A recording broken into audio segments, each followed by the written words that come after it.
So where's the office? Back at division? In the office, baby. Going up.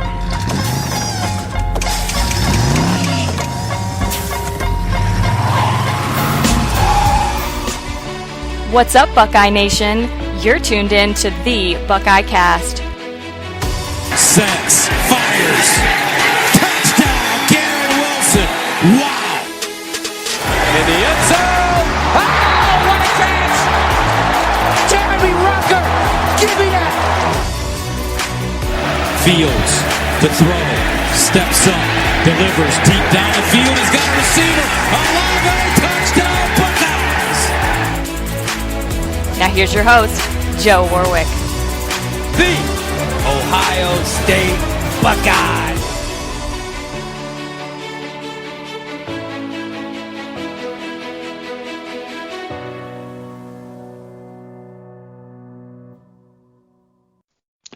What is up? Yeah. We are back. We are back, baby. Big Ten football's back, at least for 1 week. Maybe not so much in Wisconsin this coming week. But anyways, we'll get to that. As always, you are listening to the Buckeye Cast. I am Joe Warwick, your humble host at times. And this is the only commercial-free Ohio State podcast. I have established that all other fucking Ohio State podcasts have commercials. Any beginning, end, middle, 10 times in the middle. Anybody want to fact check that? Yeah, go ahead. This is the only commercial-free Ohio State podcast, so please keep that in mind when you review us. Give us a quick 5-star. It helps. Brought to you by Buffalo Trace. Usually, if it's not dribbling down my chin, it's in my gullet. Yep, and should be. Actually, I might reach out to them for a sponsorship. That would be awesome. Good. Filter a few bottles down here. As always, I'm coming to you from the Beachside Studios here in St. Pete. I got Jeff and Shawn. Boys, how are we doing tonight? Good. Great, brother. Great down here in Florida. Yeah. So we're getting into this football season quickly. As always, hit the supply store, folks. We got a ton of new T-shirts out there. You should have stocked up earlier for your I Hate Penn State shirts. You can still get them, but the overnight shipping is gonna kick you in the balls. We do have the I Hate Penn State shirts. I brought them out last year, sold a few the week of, and might want to consider that. We also do a Beat Sparty shirt, so keep that in mind down the road. Also, I Hate Michigan and all kinds of anti-Michigan shirts. So keep that in mind for down the road this season. Assuming there is one. Can I make a suggestion to the store? I know you got the Beat Sparty, but could it be like Beat Sparty by 60? Because that's not even that inspiring this year. I kept it simple over in Piscataway. Right. So let's quickly get into some bourbon talk, boys. What kind of bourbon are we looking at this week? What would we dally into? I abstained. I'm on a nice Radeberg Pilsner, German Pilsner though. Highly recommend. I thought that was a diet. The Radeberg diet? No, I don't think it's a diet. Should be. Okay. I got a nice delivery. Let's see, it came in. We were out of town Wednesday to Friday. Saturday, got the Weller brothers. The Weller and Weller. Did pick up my ABC Vault items. The 12-year Weller, that's really good. The antique Weller, not a huge fan, but for $27, I'm not going to bitch. I did get 3 of my good friends from California flew in. 3 bottles of Eagle Rare. I landed from a liquor store out in California, so that was nice at $40 each. That's even nicer. Really hard to find around here. And today it's rare. But yeah, it is super rare, unfortunately. It is. Jeff, actually, you brought up a good point last show, and I probably should have given the people some other ideas. Those people that are trying to get into bourbon and just starting out, or they haven't started out yet and they want an idea. A lot of the things that I would recommend that are just sitting on a shelf but are good quality are like Woodford Reserve, for under $30 a bottle. You can walk in. I'm a fan of Woodford, yes. Yeah, okay, there you go. So I would recommend that as a good starter bourbon. Tonight I like to make a little whiskey sour, and I use some walking stick. That's another one that's a sub $30 bottle, but good quality. Those are good ones that are always on your regular old liquor store, an ABC here in Florida, or you're just run-of-the-mill liquor stores where you can't find a Buffalo Trace or something like that. It's a good daily bourbon. You guys must be short-handed down there. I don't ever seem to run out of Buffalo Trace up here. Well, yeah. It's not around down here. Yeah, it's persona non grata. We got a tough time getting that shit, so I'll probably have to send out another order. But anyway, wanted to mention that because we talked about, Jeff, you were asking last show about something other than Bullet that is easily affordable and easy to find. So I would recommend those. I could probably give you 5 more if I walked over to my bar, but I don't feel like getting up right now. So Nebraska recap. We're going to do a quick Nebraska recap, and then we're going to dig into this preview for the Penn State game. Give me a couple quick hitters, guys. Jeff, give me something you liked. One thing. It can be a general comment or a person specific comment. Give me one thing you liked. There's a couple things that were troubling, but the receiver played, of course. The receivers played like we thought they would, just as the offense started going, we see how explosive all the receivers can be. Yeah. Jackson's catch, his coach have, Garrett, even Olave going up fighting for 50-50 balls. Yeah. Really he got dinged up. Overall, the receiver group I think stood out the most. They say the offensive line graded really high. Mm-hmm. I just, a lot of that was, having 6, 7, 8 seconds of field just standing back there, and I'm like, man, we're not going to have that time. Well, those were coverage issues. I'm not sure I'd put those on the old line but so your big positive was the wide receiver core. Yeah, as a group in total, I thought. All right, Shawn, what'd you take away as a positive? Well, I'll piggyback on top of that and say Justin Fields. I mean, 20 of 21. Yeah. I mean, and the one that wasn't caught hit Olave in the hands, but he got submarined and dropped it. Right. But it was there. It was a touchdown ball. Sure. Pretty amazing. Kind of hung Olave out there to dry a couple times, and Olave paid for it. I was a little disappointed. I know he had the turnover because he got targeted, but I felt Olave should have graded out a champion. Was anybody playing harder than Chris Olave on Saturday? He's so smooth, he doesn't look like he's trying. He's fucking CO2. But I mean, Justin Fields crazy, and Jeff, just to touch on your receiver group. Good gosh, I mean, Garrett Wilson and Olave, and that Smith and Jiba is going to be disgusting too. Yeah. Yeah. So Jeff, give me only got a catch, but you go ahead. Yeah, Jeff, give me a negative or something you didn't like out of the game. Well, that opening drive, just quarterback runs because we've seen it really hurt us in the past, the recent. Right. But I mean, not everybody's going to have quarterbacks that can run like Nebraska's. But we are going to face some mobile quarterbacks, especially when. But the next team does.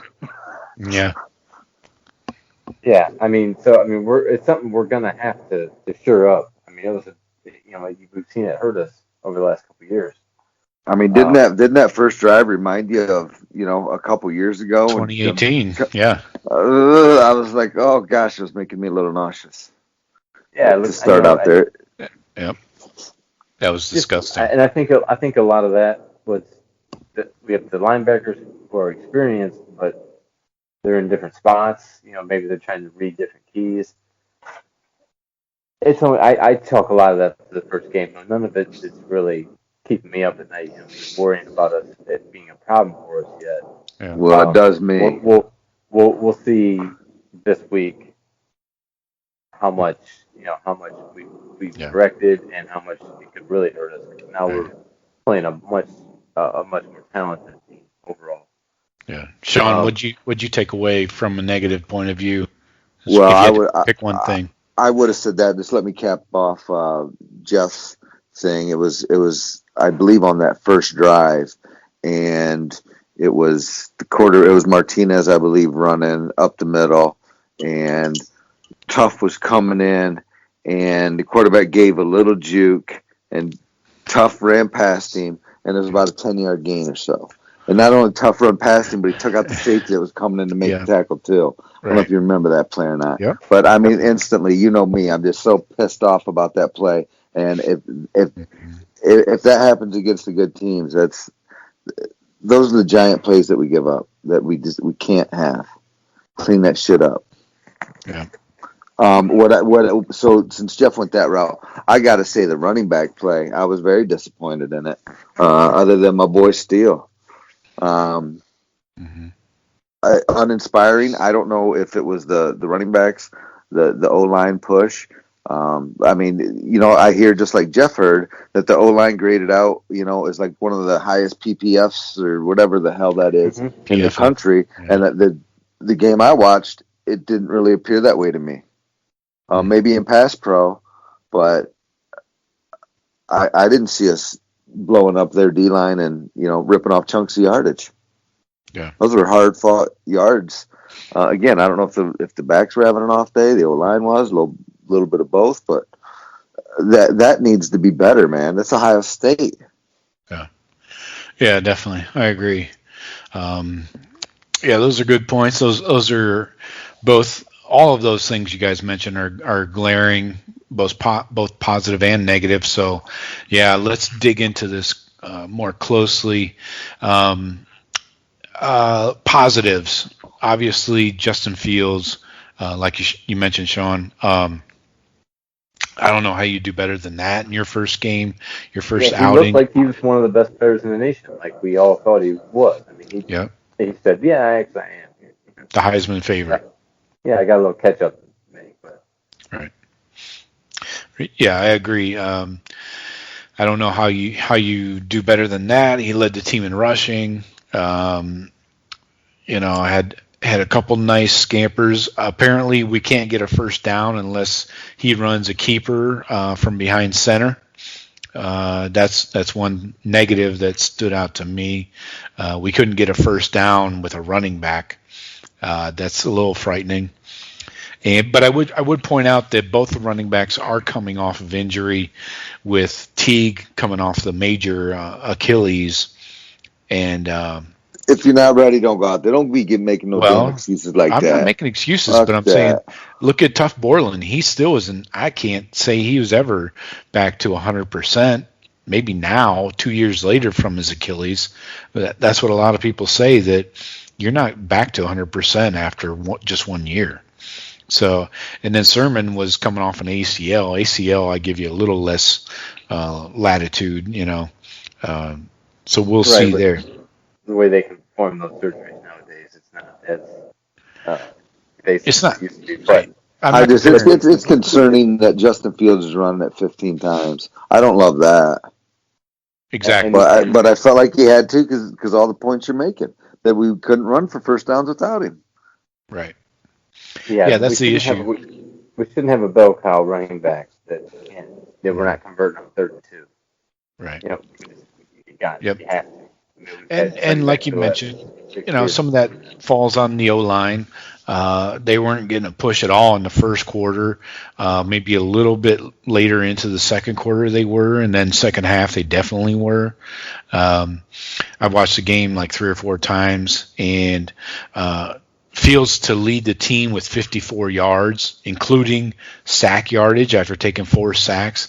That can't happen. This can't be the future of the Ohio State running game, right? So educate me on how those like line rankings work, because we gave up 4 sacks and we rushed for less than 4 yards a carry. How does your O-line grade out as badass if those things happen? I would have to understand how they grade that. I don't know off the top of my head. I mean, there has to be a formula. It doesn't seem right. Unless the skill players are all making the mistakes. Like, hey, the O-line did what they were supposed to do, and a guy goes to the wrong hole. Yeah. Yeah, I cannot tell you how PFF comes up with their ranking system.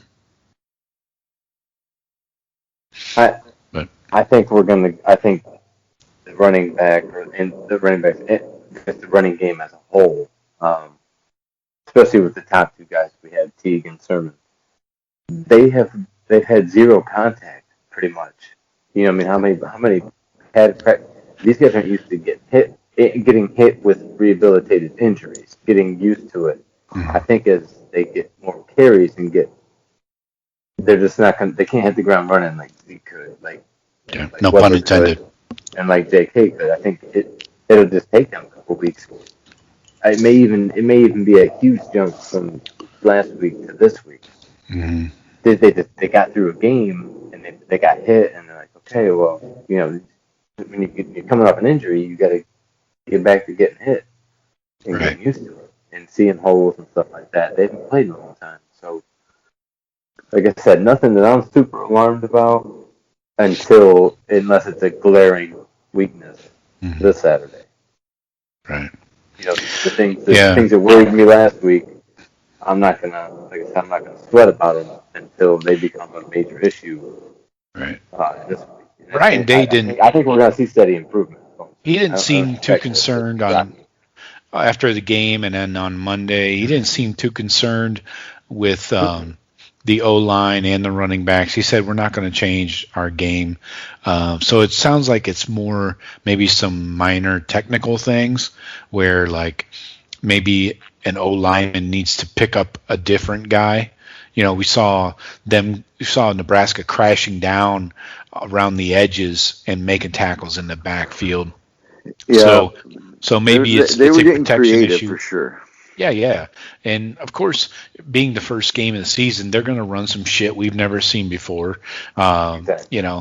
And the same on defense, how many quarterback runs did they have there with the 2 quarterbacks? And how the fuck is your quarterback your best running back? What's that say about your running game, man? Jesus Christ. With Martinez. Your backup quarterback, your backup quarterback. Right, what it says about Buckeye Nation in this podcast? Will anybody else have a blowout victory, and we're just banging on these Buckeyes? That's true football fans right there, folks. Yeah. You're going to get this anywhere else. That's right. It's an opinion show. It's not an informational show. We're not here to fill your head with numbers and facts. We're here to tell you what we think. And even in a big win, like you said, Shawn, there's still room for a ton of improvement. And I think that finally getting a game on tape against an opponent is what they need as a team to. Agreed, because guess what, at Buckeye Nation, there's going to be games when Justin Fields doesn't go 20 of 21. Other guys are going to have to step it up. Yeah. Guess what, Buckeye Nation? I just chugged some Buffalo Trace. There might be some games that Fields goes 32 of 49. Yeah. Because maybe there might be some days where we just can't get the run game going for some reason. But I got to think that I think we got at least 3 pros on that offensive line. At least 3. All 5 could be. Sure. but three, I think three are surefire. So they're going to figure it out. I think it's felt like Harry Miller had some growing pains a little bit, a few times. Sure. Yeah, I tell you, first game he's ever played, he hasn't really hit anybody. You know who looked good to me is MPF. I was really impressed with him. I didn't see him laying on his back ever. I thought he did really well. Just in the few times I watched the game. How about the receivers though? His natural form and stuff looks better than last year. Like he's I get maybe it's just his body shape. He's just in a naturally better position most of the time now, or more than he was last year. He wasn't reaching and just looking like he's getting beat all the time, or just quick beat. We're finally seeing what a 5-star O lineman looks like. Yeah, we've got a bunch of them on that line. As I said, all 5 could make pros. I think 3 have already proven they're ready. Right. So I like I said, they're going to figure that out. I mean, we're not going to be struggling to average 4 yards carry. I don't think.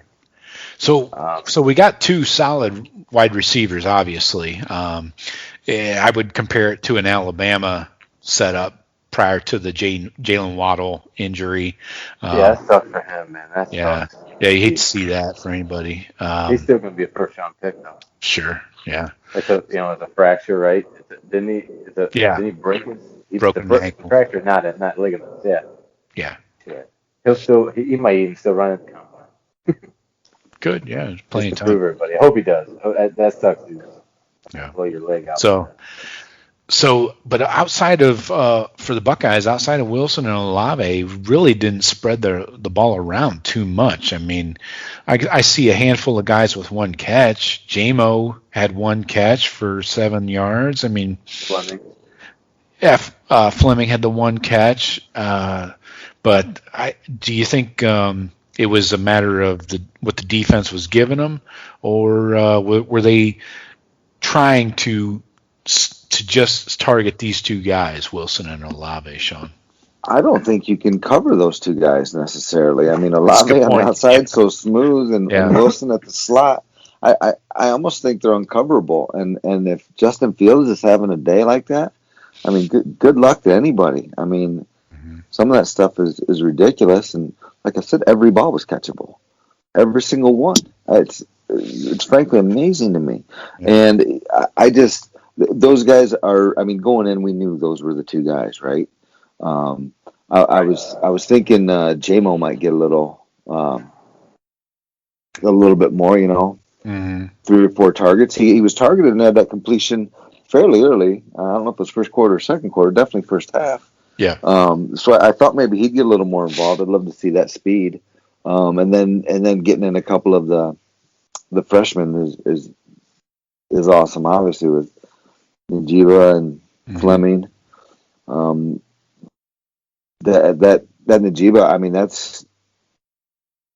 that touchdown catch was friggin' amazing, and he got absolutely drilled before that. Did that targeting penalty stick, or did?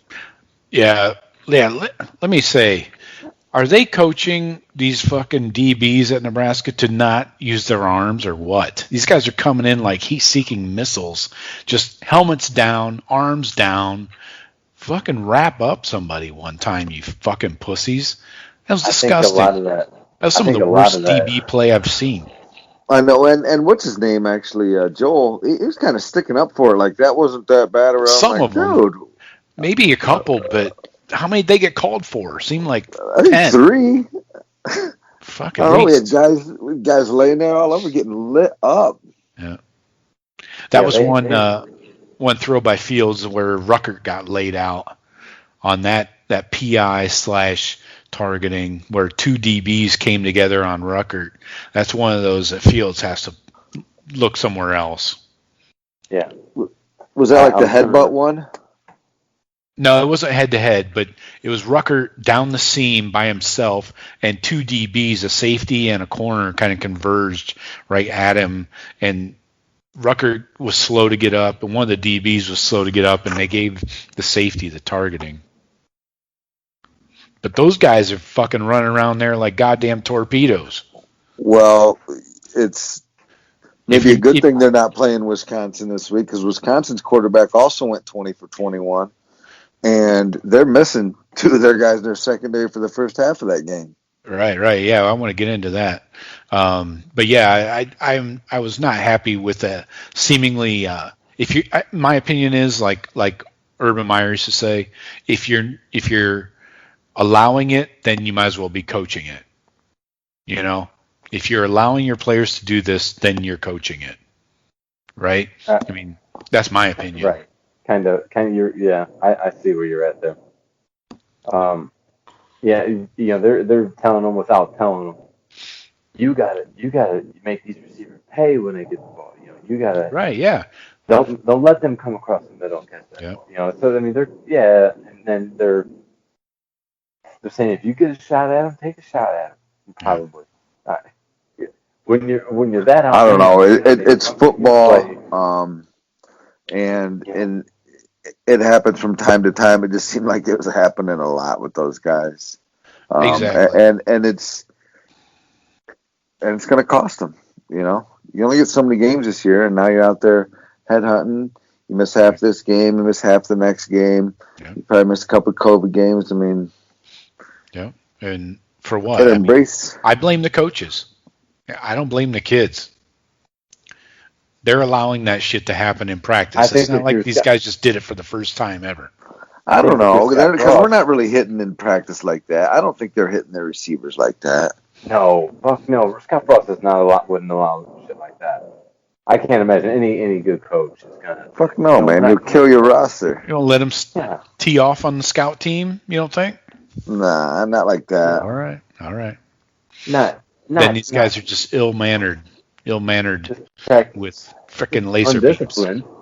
I mean, undisciplined. They probably just got super hyped up. It's on Ohio State. They're trying to, they know they're outmanned. So we got to take these numbers out. We can't just.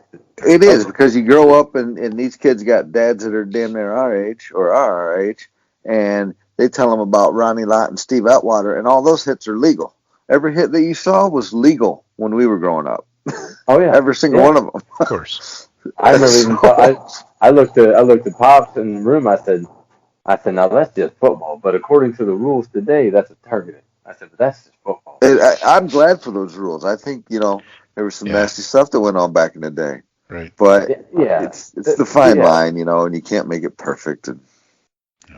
So we got to talk about Jackson Smith and Jigba. I don't know how to put this into words, guys. I mean, everybody's seen it 50 times, 50 angles. How did I don't know, man. I don't know how a ref calls that out of bounds. Oh, real time, I do, because it's impossible. I don't know if I've ever seen that. He saw the foot drag in the white. I get that. At real time, though, I mean, I don't know. They reversed it. I don't know. I would have thought but you saw that little black, but it might have been the same time as the white. It was so bang, and it was basically impossible. There was an impossible catch. He's like, kid can't do that. And then you go back to the tape, it's like, holy shit, he did that. That ref, it's possible that ref never saw a body turn like that. Or he's behind the end line as well. He's outside the end zone.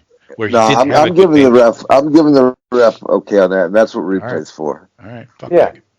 That was that catch. That's catch of the year. Definitely. It was catch of the year material. If it isn't, but somebody break that. Hey, somebody break that. We've had a couple of those. Remember over in Oklahoma, our boy. Yeah. Noah Brown played that into a fucking NFL draft pick that year. Yeah. When he shouldn't have. I think he's still on a roster. I think he might still be on the Cowboys still. Yeah. We all agreed. He took his money and ran too quick. He could have stayed, been productive, and got paid. Left that room empty too. But JSN, this guy, I love his game. He looks just like Chris Olave, but running it out of the slot, wearing number 11, awesome max number. I love this kid. He's got a nice, bright future. So I'm curious to see how things go from here. What else? Oh, defense. We got to talk defense, guys. Let's flip it over on the positive side. Haskell Garrett. How do you not fucking love this guy? Just got shot in the fucking face 2 months ago, man. Should have been the face. Yeah, they did. He was shot in the face. Right. Yeah. And no, and he's a boss. He's definitely my favorite player now. Until he does something dumb. But yeah, trying to help people who are getting in a fight. Is that what it is? That I never heard the story. I never bothered to domestic. I didn't hear anything. He was trying to. He was walking home. Obviously, it was late at night, and tried to break up a fight. Not sure, man, woman, woman, whatever. And somebody shot him. Pulled out a gun. Want to be tough guy. Saw somebody bigger than them, and thought they could even the odds. Yeah. Don't be out late in that neighborhood. How about that? That's probably a good starting point. Yeah. Wasn't he in camp? He wasn't on campus. No, it was. I don't know exactly. Greenlawn, south of downtown. Might have been. I got a knife wound to show you that fucking part of town ain't cool. Yeah. But yeah. A sack TFL. Go ahead, Joe. I was just going to say a sack and a TFL made a huge impact in that second quarter when Buckeyes were kind of on the ropes there, and the game was kind of hanging in the balance early on. He came in there and really made a big impact. So great to see from him. Hopefully he continues it because we definitely need it in that interior D line, right? Yeah. What a welcome surprise that guy was. Yeah. Well, surprised I didn't see it when I saw Antoine Jackson starting the game.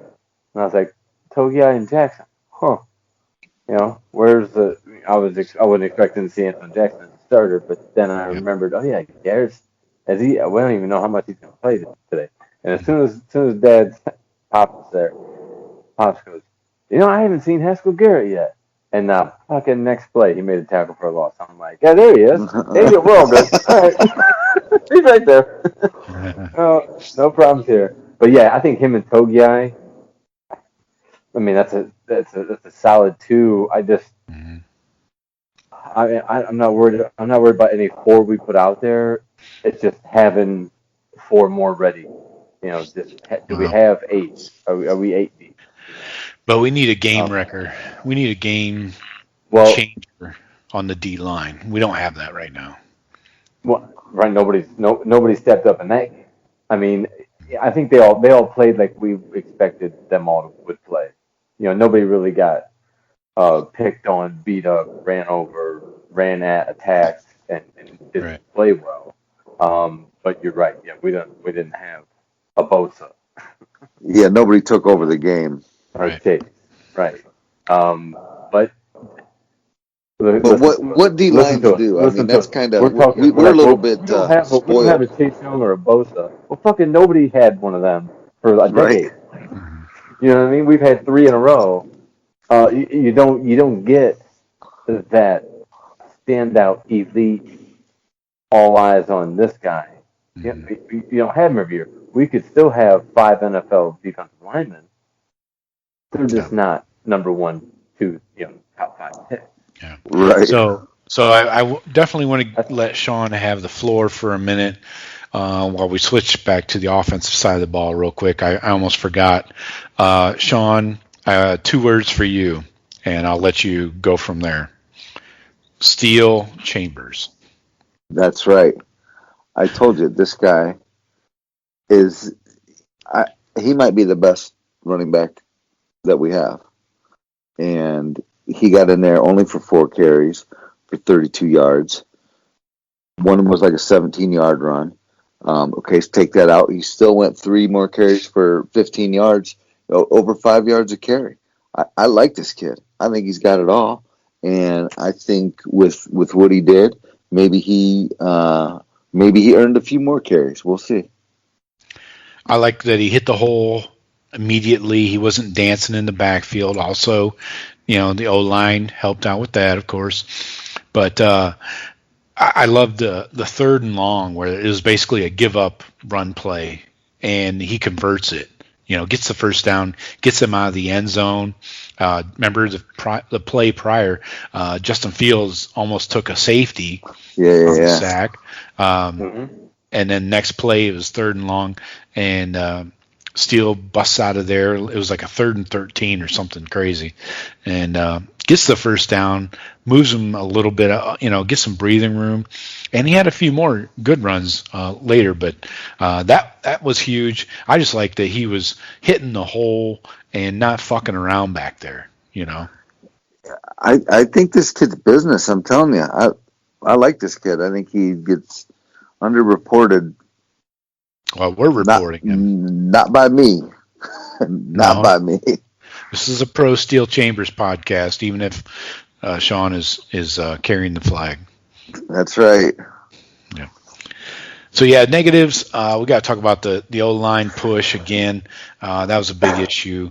I've realized the running backs were coming off injuries and all that, but first quarter, that Nebraska D-line was nothing special. These guys are not savvy vets or something like that. They had a couple big dudes, though, right? They got some players. That number 44 They got some 4-star kids that are young. I mean, they're really young. Like all their depth is freshman sophomore. Like they have no experience backups at all. Mm-hmm. But they had a few guys. Probably middle of the road of what we're gonna face this year. But we got a lot of fucking walkovers, that, on our schedule coming up. So probably on the better side, I would say, defensive lines will face. Mm-hmm. I mean, we got some real. God fucking damn it! We got some real shit. Son of a bitch! We just lost another offensive lineman from Ohio to goddamn Clemson. Who's that? What? Fuck. Blake Miller. Never heard of her. I didn't know we were. I don't even know Blake Miller that we were. Oh man, fucking bullshit. Sorry. Just came across the wire. Is he from the area of Carmen? What's that? Is he from the area where Carmen's from? Is that around Dayton? I don't know. I think it was Fairfield. Is that near Dayton? I don't know. Dude. Is that even? I don't know. I don't know why I'm thinking that Jeff Strongsville. Cleveland. Yeah. We had him. They had him on 24/7. They had him 100% to Ohio State too. That's fucked up. 4-star, high 4-star. What in the fuck? Go ahead, dude. Get the fuck out. All right. Sorry about the sidetrack there. We were on what? That's recruiting, ladies and gentlemen. That's recruiting. Yeah. We're on top of our shit. Yeah. Don't mind me out there. Real time. Real time outburst. Real pissed. Real time outrage. Yeah. So the other push I was not impressed with was the D line in the middle, especially Jackson and Cage. Cage was really underwhelming. I would say number 48 doesn't belong on the defensive line ever. The number or the person? Both. And Saturday, it was hard to differentiate the two on Saturday. For the first quarter, I was like, "Who the fuck is 48? He looks like garbage." And then I finally saw the name on the back of the jersey. I'm like, okay, that's it. Yeah, Togiai was the bright spot. And Garrett, of course. Togiai, perfect run stopper, mean as fuck, stronger than everyone else. Stands up an O lineman. But if we were uninspiring. One of the things that I didn't see a lot of that I was kind of hoping. I didn't see Baron Browning as a pass rusher. I didn't see it make any type of impact in the game at all. No. I'm hoping that becomes a bigger part of our defense because I think I think he might finally find like a sweet spot. Because I don't know, just for scheme, it seems like he never really fit our scheme. Well, the changes in scheme, where they tried to play him, in the middle, and they just moved him around. But I think he might be what, or Hubbard or any of these other NFL guys that we put in. But maybe we put him in there and use him like a 3-4 outlet. Yeah. As opposed to the defense. Yeah. Have that rushman package. Right. And put his finger down. Yeah. You put your finger down. At least I don't know if maybe he can't do it, but it seemed like we heard some rumors about him being more in the pass rush game. Yeah. At least Cage only had 15 snaps. Togiai had 41. Antoine Jackson had 30. So it kind of leads you to believe this rotation of Togiai, Jackson, Garrett might be the combo going forward. Is Taron Vincent? Yeah, but Taron Vincent might be getting in there soon, right? Is he healthy or what's? Nothing. No, he didn't play, so I'm going to assume he's not healthy. Who knows? He'll be worked into the rotation, I believe. So. Right. Well, what about with the late sack? The often forgot and never mentioned Darian Henry. Right. Yeah, he's a young guy. 2 snaps he had. Sophomore, right? True sophomore? He should be a freshman. True freshman. This is Henry's first? Oh, that's right. Henry was in the same class with Paris Johnson. I always match like our offensive lineman and our defensive lineman. He's out of Cincy too, right? Yep. Yeah, so my question was, where the fuck was Zach Harrison? Why did he come in with the third wave? Exactly. He only had Tyler Friday starting the game. Right. Exactly. Zach only had 15 snaps. I mean, I don't know if he's dinged up or if they're saving him for Penn State or what, but why was he not starting opposite Jonathan Cooper? Exactly. If he was 100% healthy, they wouldn't have kept him out. Unless there is a punishment handed down, for showing up late. He didn't come in till the second quarter. Really? Exactly. I was not aware of that. Yeah. So maybe they gave him a first quarter kind of, reprimand. So are we aware that he did anything wrong? Well, no, they're never going to tell us. We're just because we're never going to know anything about tender operation. So we're just speculating. Unless he ends up with a police blotter. Right. It could have been. It wouldn't have been something any major. Just keep him out one quarter. It could have been something stupid like he's just one of those idiots that forgot to put something on, like a piece of equipment. He had to go back in the locker room. It really could have been anything, but they didn't talk about it. I mean, no, but he wasn't. Coach Day at least wasn't asked about the defensive line play at all. I haven't heard if Larry Johnson spoke to the media this week or not. If it was asked. They're not the type to publicize, even if it was something small infraction. They're not going to point it out and try and embarrass the kid. They're just going to not answer it and move on. Not. Yeah, I just don't as know they should. Yeah. So apparently Jack Miller is the backup quarterback. What do you think of that? Well, I think I told you so on that. Yeah. I told you it wasn't going to be that Gunnar Hoke. I thought you were a C.J. Stroud guy. No, I didn't care really between either, but I didn't. But I thought it was going to be one of these young kids because that's where you got to go. Mm-hmm. And I was glad to see it. My guess is that they kept this thing. I think the next game when we're blowing out Penn State, I think Stroud gets in. Correct. I think because Ryan Day even said, because of course that's what everybody asked him. Everybody asked him like 6 different forms of the question.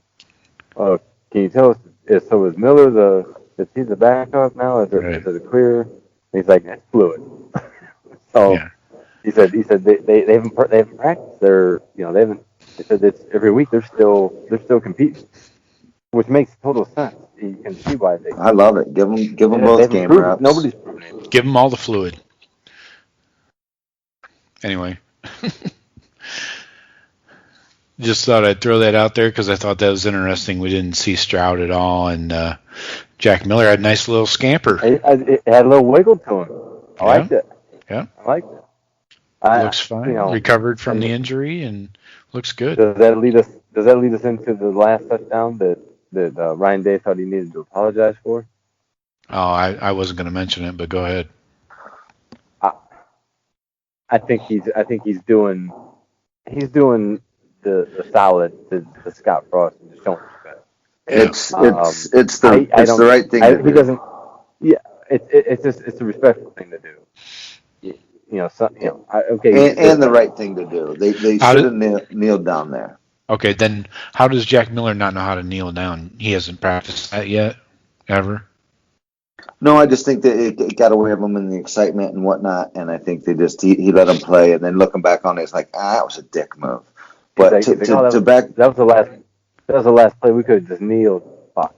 And he's kind of like, yeah. Then he scored, and then he got to kick off, and then you got to play defense, and it's just, end it right there. And the only thing is, when games get out of hand, and there's going to be some more that get out of hand, I don't want to see our backups come in and not go for it. I think Stroud and Miller need to go in there. They need to run the offense how it needs to be run. And it needs to be high-powered. I mean, I think if you got your second string in there, then you're not trying to run up the score. You're trying to develop your kids. It's just that one that he did at that time against Nebraska.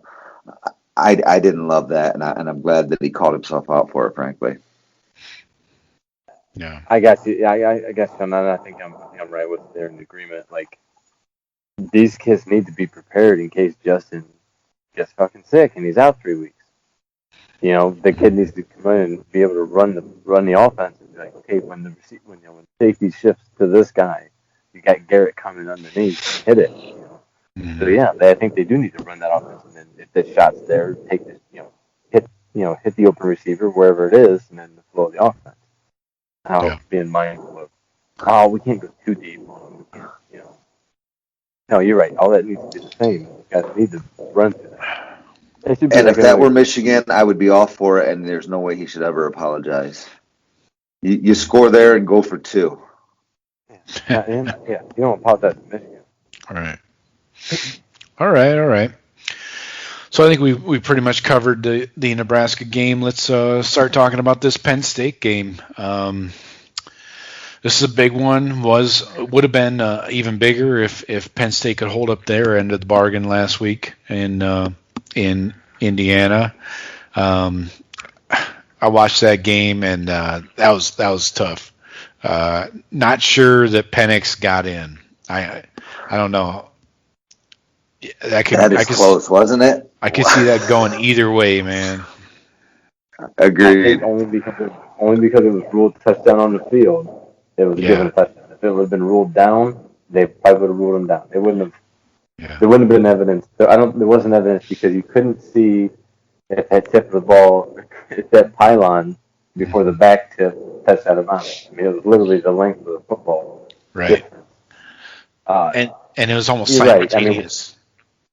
Yeah. So you got to go with the call on the field then. They looked at it. You look at it from every angle that we could, and you're like, you can't say definitively, right? No. So, I mean, Penn State fans will swear by it, of course, but sure, that's not. But Indiana's getting better, man. I mean, teams need to be aware. Indiana's come to play. I mean, they didn't do anything fantastic on the stat sheet, but man, they are playing tough. I'm impressed. But the one thing that jumped out at me is they had 210 yards, but scored 36 points, and beat Penn State. Right. I mean, that offense, 211 yards. Yeah. And a bunch of those, probably 40 of those yards were in overtime. Right. How many did it go? One or two overtimes? One Just overtime. Just one, yeah. But yeah, well, you got Clifford throwing a couple picks. I mean, he's known to hand it over a few times. I really surprised that Penn State has virtually very little running game outside of Clifford. If you take away Clifford, spinning this into the Buckeyes' point of view this week, I don't know how they do anything. Devin Ford came in for Noah Cain. Noah Cain's out the rest of the year with an injury. And of course, we already know for their freaking running back room. Journey Brown, just was announced that a week or two before the season started that he would be out for the year, and now Cain, number 2's gone, 5-star, yeah. So you got Devin Ford, he's a 4-star, but he's a freshman still. And was he the one that had the brain fart and scored the touchdown at the end of the game? Was it Ford? Oh, was that him? Kevon Lee. I'm not sure. Anyways, yeah, but he turned around and looked, and he sat like he was gonna sit down. Like, I know I shouldn't, but I can't help it. It's the goal line. I love the goal line. Like, it goes against everything I was ever taught. Yeah, and that again, what I love about that game is it feeds right into that narrative that we've been listening to for so long, and that Franklin cannot close out a game, a tight game. Exactly. That's hilarious. He let that one get away from him. You could say that again. But I'm with you, man. Indiana has been scratching the surface to be a decent, upper middle team in the Big Ten for a while, and never would break through. They've given us fits. They've given Michigan fits. They give everybody fits. They just can never close. And right now, the way things look, they could turn it around. They could finish second in the Big Ten East. Oh yeah, definitely. Yeah. So our game's coming up here, 7:30 Saturday night, prime time on ABC. These are the kind of games that usually get you hyped up, but with no fans, it's like they're having a fan out. The whiteout, they're having the fan out this time. No fans. Okay. I like it. That works for me. I've had my bet locked in since early summer when they brought out the early lines, and Ohio State was -3. So I'm locked in at that. How you like that shit? Can you parlay? Can you add to it? No, probably not. No, it's already locked in. But I still like where it's at now. The 13, 12.5, whatever. Yeah. They got up to 12.5, huh? Right. Yeah. So who do you like? Again, on their offense, last year Clifford did nothing to impress, and they brought in that Will Levis against us, and he did nothing fantastic. He just threw the ball a little bit more than Clifford would have. I don't even remember that guy. I don't even like that yeah. He runs around and he sucks and he throws it up there and hope one of his guy catches it. Yeah. Same Penn State quarterback as they had for last. Throw it up high to Freiermuth. Hand it off to Journey Brown. Stay away from them Ohio State DNs and just whip it. Yeah. Freiermuth's gonna get some. He's gonna get some matchups. That be his advantage. He'll end up. Warner will end up. On him in coverage. Not this year. Warner's a will. It'll be Browning or a safety. And I'm not 100% sold on this secondary yet either. I'm going to get into that, but go ahead. I'm not. Dig in. I don't know. I don't think we even know yet. I can't even. I wouldn't even give him a grade because. I wasn't, and I know some of them graded out as champions, but just the eye test that I saw, I felt like I saw some errors on pretty much all of their parts. Hooker, Proctor, Williamson. Can't say I noticed anything bad about Seven Banks, but or Shawn Wade, but Wade almost had a pick. Banks had to scoop and score. Yep. Getting nice. I would say Shawn. Yeah, I would agree with Williamson. I saw a few times getting frustrated with him.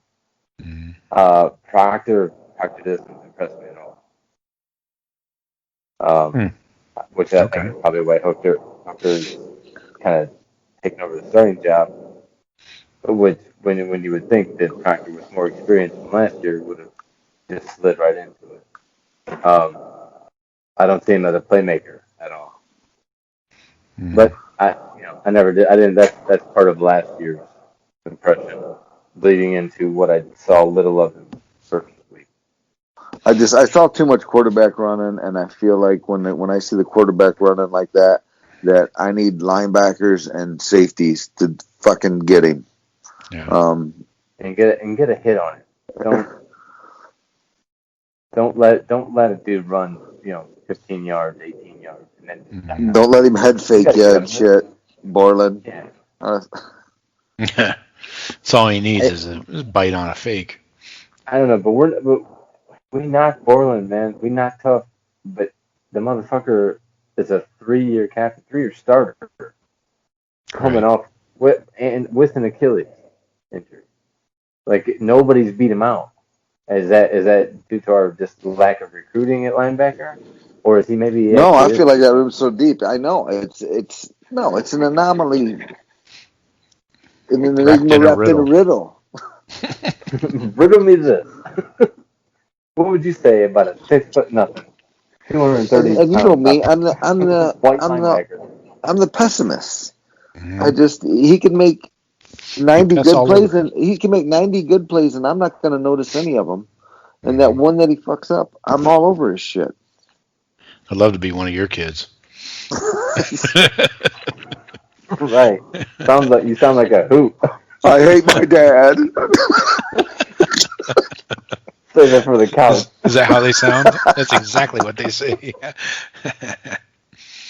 Yeah. So, Dad, why do we still practice? Save it for the couch when you're 30.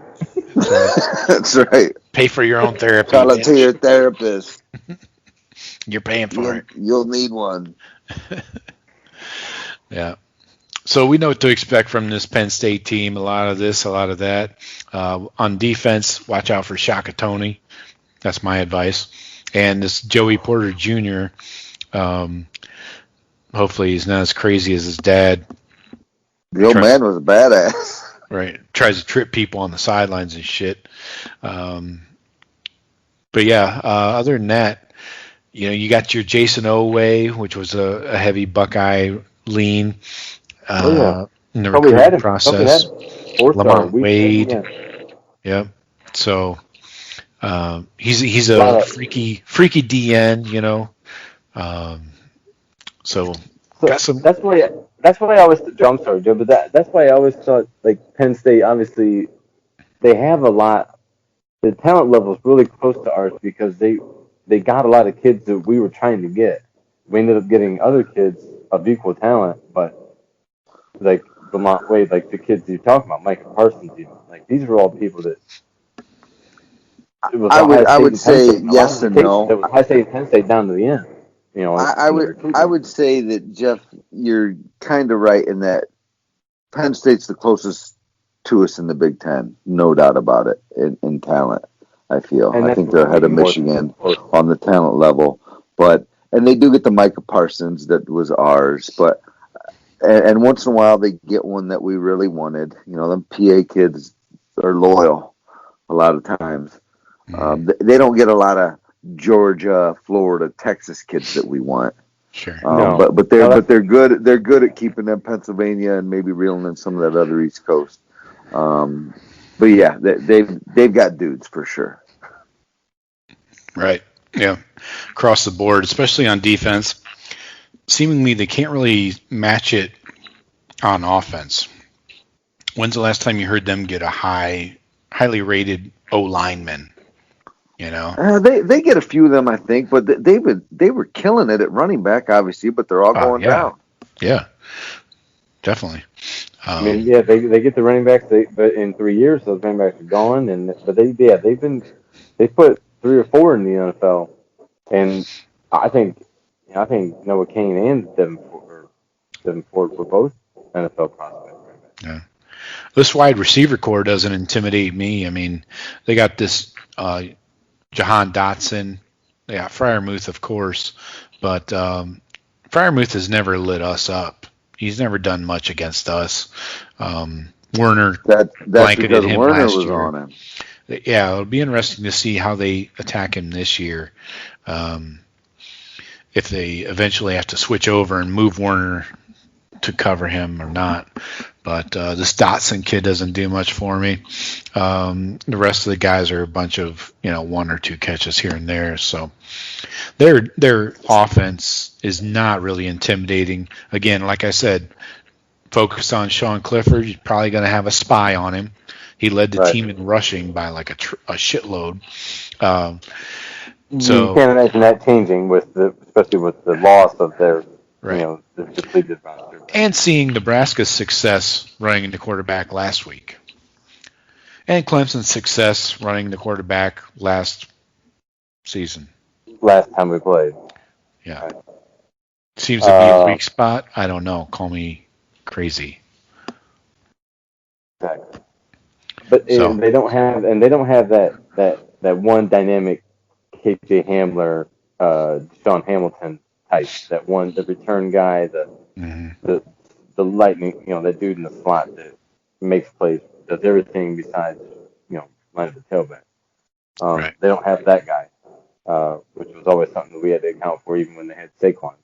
They had Sean Hamilton.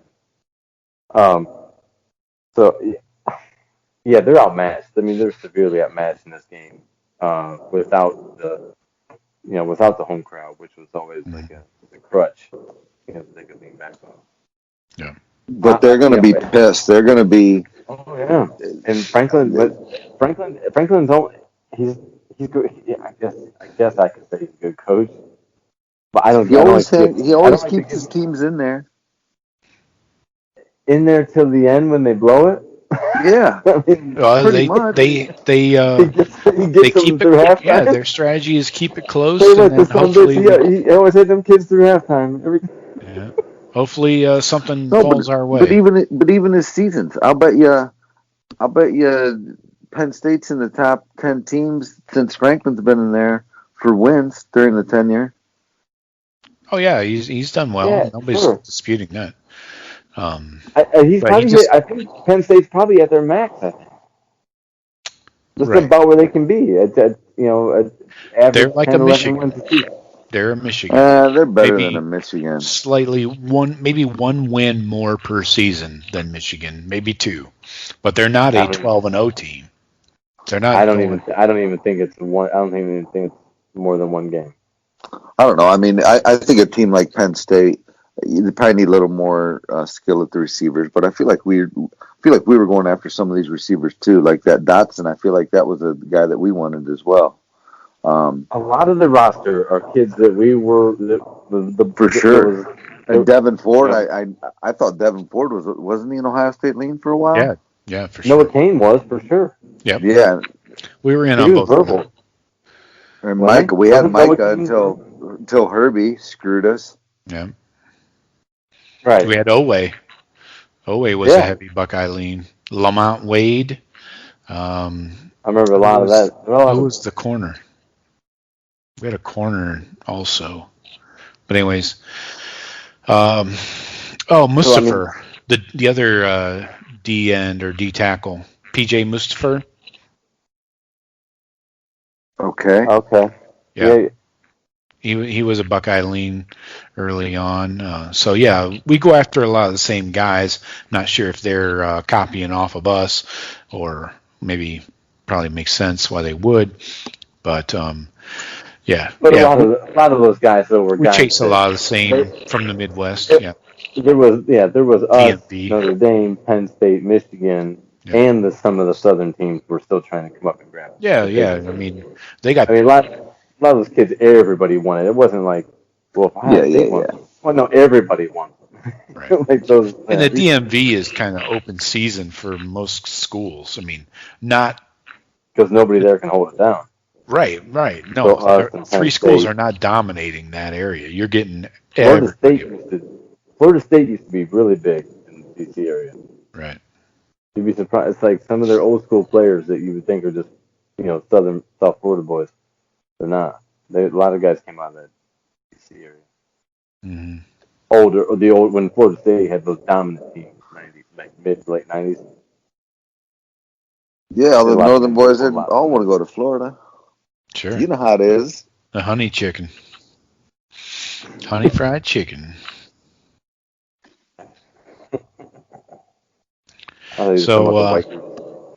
So let's get into these microscopes on this Penn State game. Let's start off with Jeff. Who do you have on offense you're watching? O-line. In particular, Wyatt Davis. I just want to see him destroy people. I just want to see our offensive line. I want to see our offensive line moving people. Okay. I'd love to see 30 carries. 35 carries. Shawn, what do you like on offense? Who do you like, I should say? Well, mine is a speculation. So I need to know the update with Chris Olave. So if Chris Olave going to be cleared to play or not? Because Chris Olave was obviously a big part of our offense week 1. Mm-hmm. And if he's on the field, then I want to see after that beatdown he took this last week how he plays.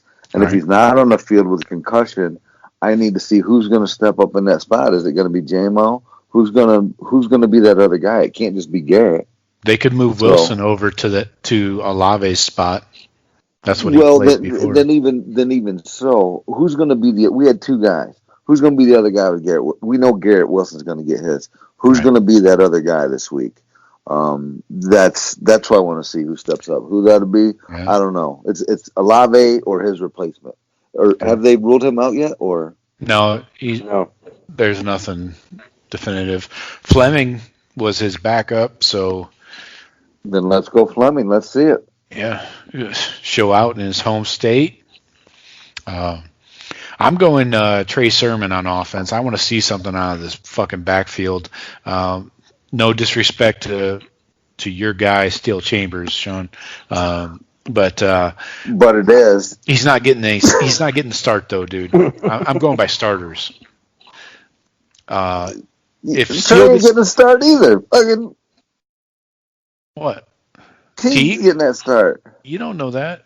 I'm not too impressed with Teague, honestly. Just because he hammered in a couple touchdowns inside the 5 doesn't mean much to me against Nebraska. They're coming off injury. Hey, I'm not trying to be over here loving on Master Teague either. I'm loving on Steel Chambers. Get that boy in the game. Well, I know what to expect from Teague. I need to see more from Trey Sermon before I start calling for him to be benched. That's basically where I'm at. I think all 3 of them get at least 5 carries. Probably. Well, yeah. I'm expecting us to get a big lead and us to really, really run the football late and eat clock. All right, Jeff. So I think the scoring might be down a little bit. While we're on you, who do you have on defense on your microscope? I want to see a slot corner. I want to see Marcus Williamson. I want to see him. I want to see him play like he's a fucking senior. Been around a long time. Been around Kerry Combs a long time. Recruited by him. Yep. Now he's back. Show me you can be our third corner. Because our third corner needs to be great to play and beat the teams that we are really thinking about later on in the year. That's a great call, and I think I'm not worried about this shit. Well, I want you know what? Our third corner show out. I think the spotlight will be on him regardless, because if he's gonna be that slot corner, and they're gonna have to put him on Freiermuth, we'll find out real quick. Though. He's little. He's the wrong matchup for Freiermuth, in my opinion. Yeah, they would switch him out. Yeah, they would put somebody bigger. Tyreek Johnson, maybe. Yeah, Yeah. Maybe Tyree Johnson gets some more looks this week.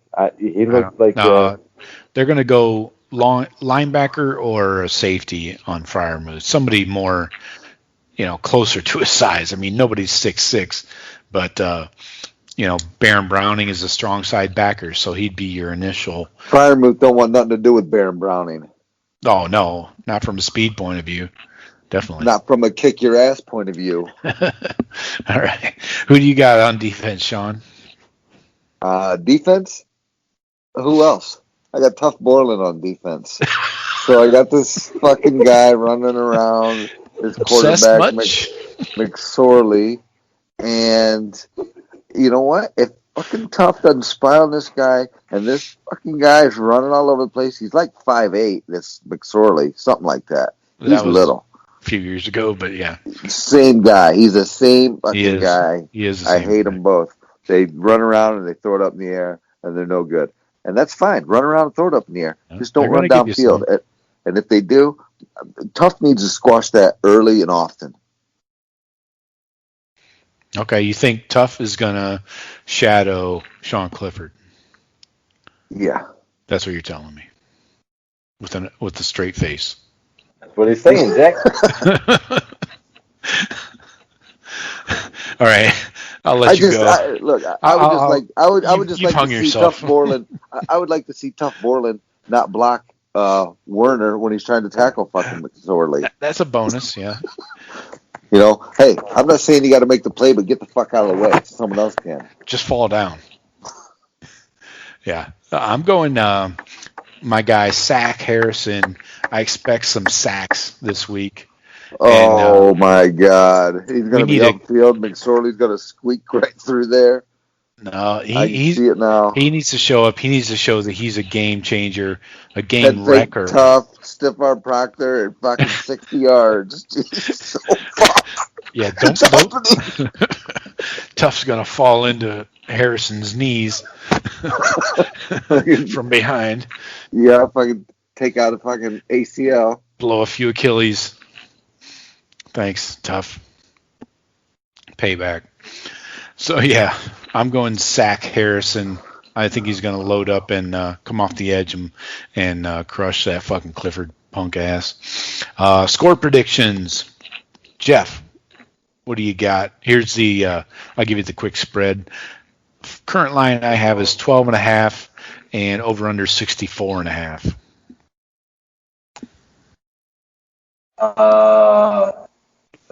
I am recording these, by the way. 36. What? 36-13. 36-15. What kind of weird ass score? 36-13. 13. 36-13. Yeah. Sounds like you're in the toilet. Oh, well, sorry, bro. You didn't tell me the mic fucked up. Can you hear me? I got it. Yeah. 36-13, marking it down. So cover with the under. Shawn, what's your score? We got 42-17. All right. Okay, so you're allowing 17 again from the defense. All right. Yeah, I think it's habit forming. Okay. I think they'll come out and fucking dickhead will run one down there. They'll get one quick, and they'll get excited, and they'll get one maybe late, and they'll kick the field goal somewhere in there when they thought they had a chance. Yeah, I mean you can mark that down if you didn't. 42-17 fucking score. Maybe like Shawn's saying 42-17 when we're +3 on the turnovers, something like that. They make a couple big plays, or they have one big long drive, but then they fumble inside their 20. Right. Like Okay. Good to see it. You picturing a close game at the half? What do you mean by close?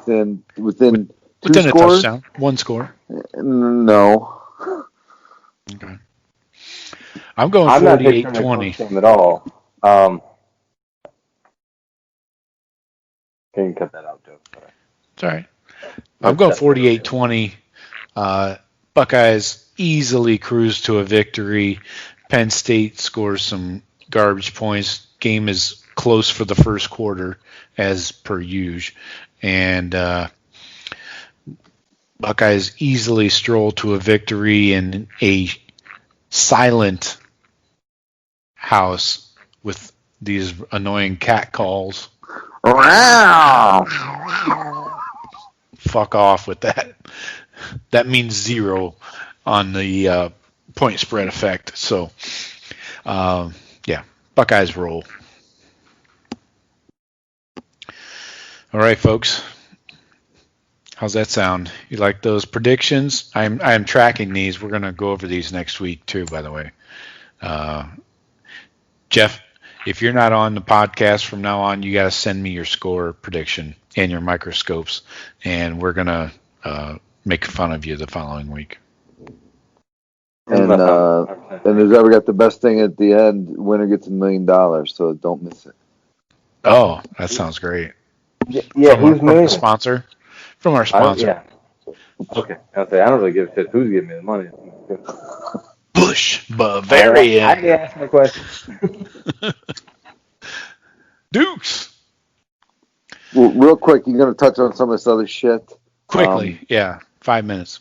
Okay, so you got this Wisconsin fucking Nebraska bullshit. This Big Ten. I just want to get back and bang on this Big Ten. I got in an argument with a Sparty fan. They don't want to talk football, really. So I was telling him, I was like, you know what? I'll be happy with Ohio State could just leave the Big Ten. He's like, what? No, you can't do that. Oh, are you kidding me? I'm like, you guys would be a lot better off. You wouldn't have to get killed by us every year. But this Big Ten, they painted themselves into this fucking corner, like we've been saying for months and months and months. And here we are in the second game of the fucking year with a top team that Wisconsin looked pretty good against nobody. And now it's done. It's gone. And they're losing people for the 21 days. They are done. And it's bullshit. Yeah. It's such bullshit, and I am not confident at all that Ohio State finishes this season. I'm hoping for 6 games. I think this is turning into a train wreck. I just heard the governor of Illinois shutting down Chicago again. No restaurants are open again. It's out of control, and fuck the Big Ten. Well, I worries me too, because looking at the infection rate of Wisconsin, like their coach, Chris tested positive for it. Like it's like, well, half of it was staff. Medicine's like big deal. Everybody's going to get it. We don't shut down the world for this shit. You know how they get down in Madtown? Exactly. But this is one game. Now this game's it's just canceled. Like no contest, doesn't count. Nobody has to forfeit nothing. But now Nebraska, that's bullshit too. Nebraska's fucked because they got to get. You can only have 6. Now even teams that weren't going to play for the bowl eligibility. You're just taking games away from the squad that.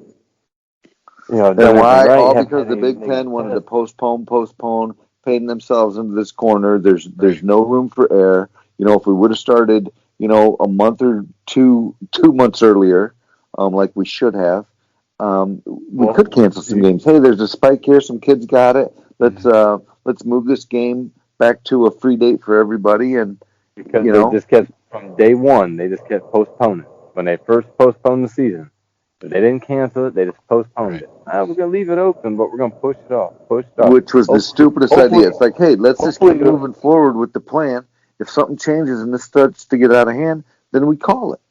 It was. We're gonna go as scheduled, but we have a clause that says in case shit happens, we have the right to do what we need to do. Real reactionary. Go.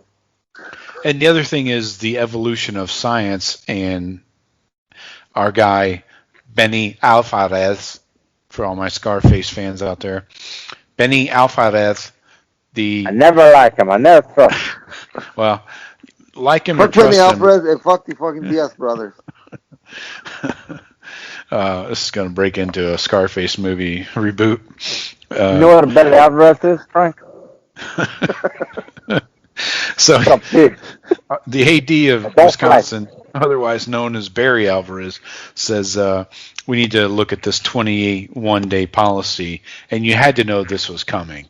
Whether it happened to Wisconsin, Ohio State, whoever, especially one of the big dogs in the conference, you have to reconsider this 21-day quarantine bullshit, especially because they don't have any reason to look at the heart exams. They don't have any reason to do that because they aren't even doing it in most cases where somebody comes back positive. Periods. It's basically like if your dog got worms, you'd put it down. That's what the fucking Big Ten policy is. Right. It's like, geez, what the fuck? 21 days. Right. And Joe, who were the cardiologists that came out with that we read? I mean, are those Big Ten doctors? Because you know how doctors are. Like, if I didn't prove it, then it's not proof to me until I prove it. Right. Well, you know what's proof to me is what cardiologists are recommending. Are they recommending to these conferences? Hey, this new updates here. Read this. You don't need to be doing all the, all the heart, the cardiogram, all the. Well, my overweight president, who I'm voting for on Tuesday, he beat it in like a day and a half, and everyone's going to shut down the fucking country, and Fatso beat it. So give me a fucking break with this thing. I think he's got access to a little better medicine than most people. Oh, maybe. Yeah. What kind of cocktail? What was it? Not better than Benny Alvarez. He's got the good shit. Yeah. That just goes right through the nose. That's that kind that just goes right in the nose, right? All right, boys. Lively discussion. Great show. As always, folks, don't forget, this is the only anti-Big Ten Buckeye Cast.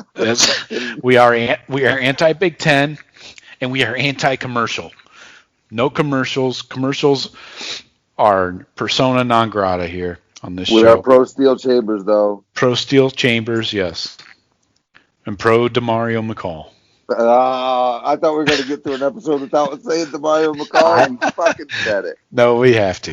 I almost got off Run DMC out of just your habit. All right, folks. Thanks, boys. Appreciate you. We will talk to you next week. Go Bucks. All right, bro. Yeah. All right.